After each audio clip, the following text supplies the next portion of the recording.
It was just this Christmas that went by, and things were getting busy. I had to start buying presents for the family. I had just finished shopping, but I still needed to grab a present for my little cousin. She is not very hard to shop for, since she is 4. She likes things like Peppa Pig and My Little Pony. She really liked, and I say liked for a reason, Max and Ruby.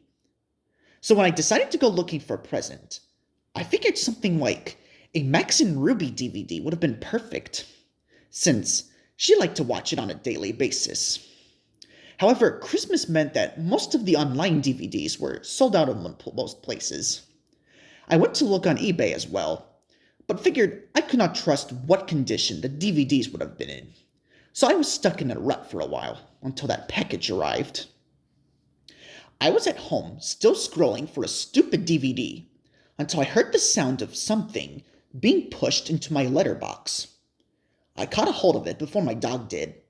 I looked at the package. It seemed to be wrapped fairly badly, but what looked like grease marks and stains on it. Naturally, like anyone would, I decided to open the package. Inside was something that I could not explain. It was a Max and Ruby DVD, but I had not seen like it one before. I had not seen like it before. It was just like some little kid had drawn on the front cover with a marker.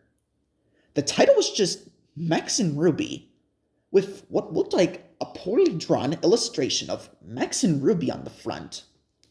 There were no names or anything, but on the back it had a list of 4 episodes, all of blunt titles.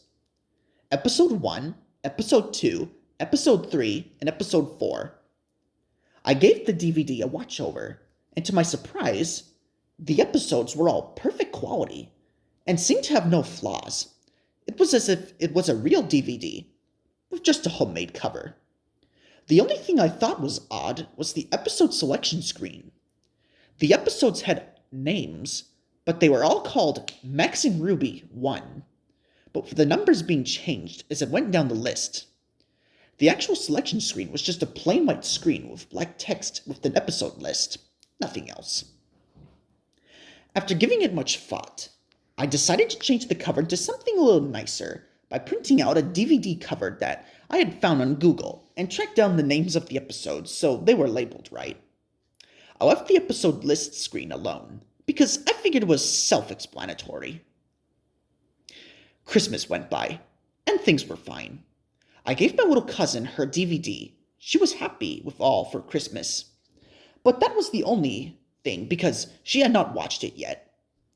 On Boxing Day, the family had gone out for a meal and left to me to babysit my cousin. I was not too bothered about being left at home. I figured now was a good time to put the DVD for her. I had put the DVD in and let it play, while I was in the kitchen eating my dinner. From what I could hear, she had watched episodes 1 to 3 so far. I was just about to finish off my noodles when I heard my cousin screaming from the other room. Dropping everything, I had ran to the living room and saw my cousin curled up on the floor, screaming. I looked up the TV and felt my heart in the throat. What I caught a glimpse was the most disturbing thing I had ever seen. It was what appeared to be a frame of Max and Ruby standing next to each other in complete darkness. But what made it so horrible was their lack of faces. They had lost their noses and mouths, and their eyes were replaced with big hollow holes. The colors were of disgusting blood red. There was a faint static in the background. The sound was replaced with what sounded like a Max and Ruby theme playing backwards, with the faint sound of static in the mix of it all. It had to be the most disturbing thing I had ever seen, and it must have been on screen for at least 20 seconds before the screen went black and the DVD turned off. Which one was weird, because DVDs do not usually turn off by themselves. I was able to calm my cousin down, and telling her it wasn't real. She had just a nightmare, and she had fallen asleep in front of the DVD. However, I knew my mind was completely real. My parents had rung me up and told me they were going to be out all night, so this was going to be the best opportunity to look at this DVD more closely. I did not mention it to them, and as soon as they hung up, I grabbed the DVD and stuck it on my laptop. As soon as it loaded, I noticed that episode 4 was been replaced with R.I.P. Mommy and Daddy, which sent a deep chill down my back. Since my cousin was now asleep, I plugged in my earbuds so she can sleep without having to hear anything. Normally, an episode of Max and Ruby would have 3 short stories, but this episode only had 1. It started off quite lighthearted. Max and Ruby were playing tag in the garden, and their parents were on the porch watching them play. However, something was off. The sound was playing in reverse, and the parents' faces were that of sadness. A film grain became present, which grew worse and worse every second it pinned to the mother and father in the voice of deep sorrow. The father spoke.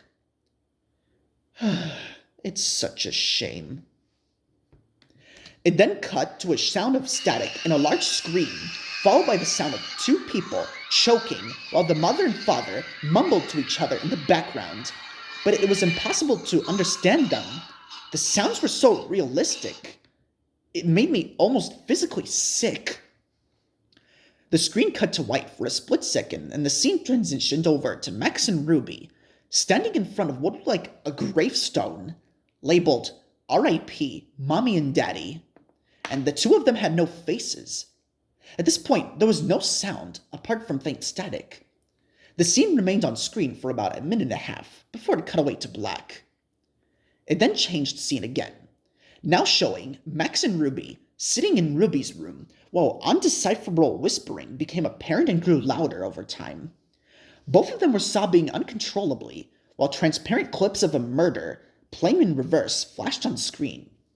The father pulled a knife out of his neck, picked up a bloody axe, and hacked away at the corpse of the mother before she came back to life, and he walked up the stairs. By this point, the whispering became louder, but more of the whispering voices started to disappear, and at the very second, it came down to one voice. It was a rather angry woman's voice, who screamed, "Burn in hell." I was absolutely horrified. The scene had changed to the most disgusting yet saddest thing I had ever witnessed. It showed Max sitting in his room. He was standing on a chair with a noose hanging from the ceiling. He had bought it around his neck.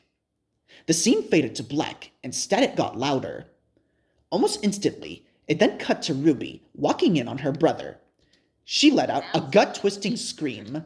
Oh crap, sorry. Here, okay, sorry. She let out a gut-twisting scream. The camera was pinned on her face as the sound of the chair being kicked and the same choking began to play. The picture of Ruby's face stayed on screen for a good 5 minutes. This time, her eyes had returned up the same gaping holes. Ruby then started crying. Hold on. And as before, there were no other facial features. The static grew louder and drowned out the sound of her cries. The scene cut to black with loud static. When the scene returned, Ruby was sitting now on her own, in her garden, by 2 gravestones. One was labeled R.I.P. Mommy and Daddy, and the other R.I.P. Brother. She then started to look at the camera with glowing blue pupils and spoke to me.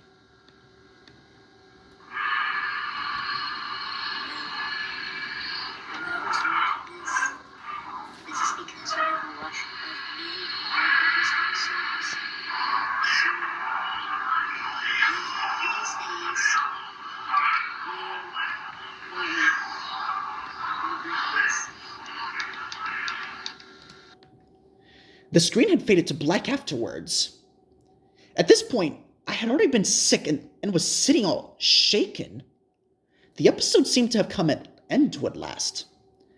As the Max and Ruby theme song played slowly in reverse. I was about to eject the DVD when the same image came up like it did on the TV. This time, however, there was text above the two rabbits that said, "Death is our only release." There were no credits or anything else.